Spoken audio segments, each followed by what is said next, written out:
আসসালামু আলাইকুম। এটা হচ্ছে আমাদের ক্যানারি ওয়ার্ফ স্টেশন। স্টেশন মূলত দুই সাইড থেকে আন্ডারগ্রাউন্ডে যাইতে হয়, যেহেতু স্টেশনটা আন্ডারগ্রাউন্ডে। এই দুই সাইডের মধ্যে যে জায়গাটা অবস্থিত, এখানে মূলত একটা পার্ক। এইখানে ব্রিটিশরা বা এইখানের বসবাসকারীরা নিজেদের অবসর সময় কাটাতে আসে। এখানে বিভিন্ন ধরনের ক্যাফে আছে, দেন স্ন্যাক্স বার আছে। তারা সেখান থেকে খাবার নিয়ে তাদের অবসর সময়টা উপভোগ করে, অথবা অনেকেই দূর দূরান্তের ট্রেনের জন্য অপেক্ষা করে, তখন এখানে একটা কফি খাওয়ার জন্য বসে।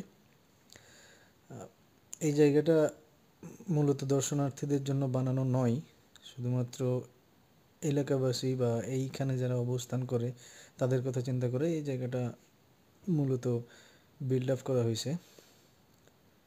তো ক্যানারি ওয়ার্ফ স্টেশন এবং ক্যানারি ওয়ার্ফ এলাকাটা লন্ডনের মধ্যে অন্যতম সুন্দর এলাকা এবং বাণিজ্যিক এলাকা।